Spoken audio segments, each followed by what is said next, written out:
नमस्कार किसान भाइयों, स्वागत है आज की वीडियो के टॉपिक में। मैं आपका किसान मित्र अनूप धवन। आप देख रहे हैं हेलो फार्मिंग यूट्यूब चैनल। किसान भाइयों, कुछ मेरे पास कमेंट्स आ रहे थे और कुछ मेल भी आए थे कि किसान एक बात को लेकर चिंतित थे और किसानों के मन में ये बात भी आ रही थी कि हम बुआई के समय कौन सा खाद डालें।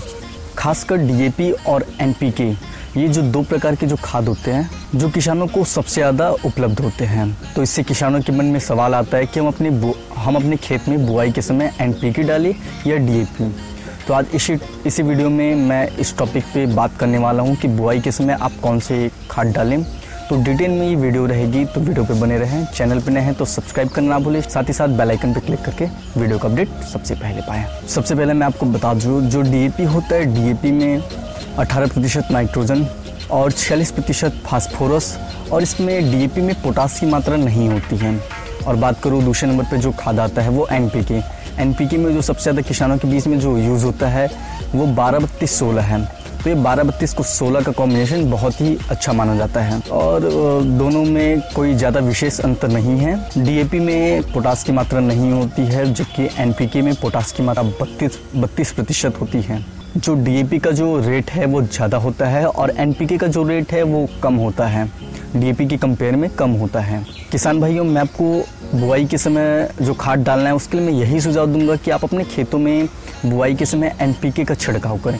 क्योंकि देखिए, जो किसी भी फसल को ग्रो करने के लिए या फिर किसी भी फसल को तैयार करने के लिए जो मुख्य जो 3 खाद हैं, नाइट्रोजन, पोटास और फास्फोरस, ये तीनों चीज़ एनपीके में प्रचुर मात्रा में और अच्छी तरीके से इसका 12-32-16 के कॉम्बिनेशन में है।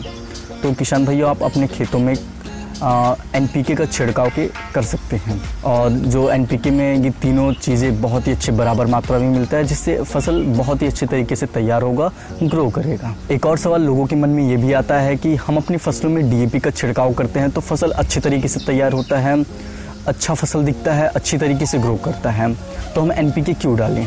लेकिन मैं आपको एक चीज़ बताना चाहूँगा, ये जो पोटास होता है, जो एनपीके में जो पोटास पाया जाता है और डीएपी में जो पोटास नहीं पाया जाता, ये पोटास के लक्षण भले ही आपकी फसलों पे ना दिखते हों, इसके कोई लक्षण आपकी फसल पे नहीं दिखते, लेकिन ये पोटास एक ऐसा तत्व है जो आपके पौधों के उपापचय से लेके वृद्धि से लेके जड़ों को मजबूत करने तक सारे काम पोटास का ही है। और साथ ही साथ ये आपके पौधों को बीमारी से लड़ने की भी क्षमता प्रदान करता है कि वो स्वस्थ रहें, किसी भी रोग से बचें। तो मैं आपको इतना ही सजेशन करूंगा कि जब भी आप अपने फसलों में बुआई के समय खाद दें तो एनपीके 12-32-16 का ही छिड़काव करें। एक चीज़ और है जो किसान हमेशा देखते हैं कि डीएपी जब भी अपने खेतों में छिड़काव करते हैं तो उनकी फसलें जो होती है वो हरी भरी दिखती है, बहुत जल्दी ग्रो होती है। भाई देखिए, डीएपी में जो नाइट्रोजन की मात्रा वो ज़्यादा है, इसलिए इसका असर बहुत जल्दी फसलों पे दिखता है, लेकिन आगे चल के फसलों के लिए नुकसान भी दे सकता है। क्योंकि देखिए, इसमें डीएपी में पोटास की मात्रा तो है ही नहीं, जो आगे चल के किसानों के लिए दिक्कत कर सकता है, उसकी फसलों के लिए वो दिक्कत दे सकता है। और जो नाइट्रोजन जो होता है वो किसी भी पौधे के जो वानस्पतिक स्टेज होते हैं उसको क्या करता है, वो बढ़ा देता है। दूसरी बात कि जो डीएपी होते हैं उसके छिड़काव करने से जड़ों का फैलाव ज़्यादा होता है और जड़ मजबूत होते हैं, लेकिन इससे ज़्यादा रिजल्ट एनपीके का देखा गया है।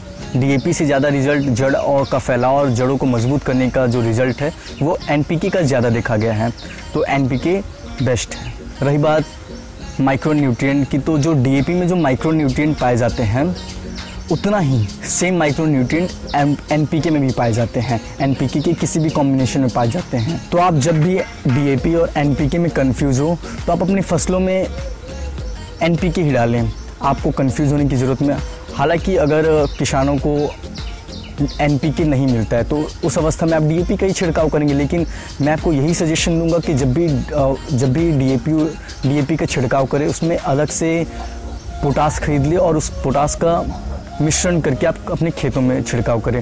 क्योंकि आपको भी पता, मैं पहले ही बताया कि पोटास का फसलों के लिए कितना ज़रूरी है और पोटास का काम कितना ज़रूरी है।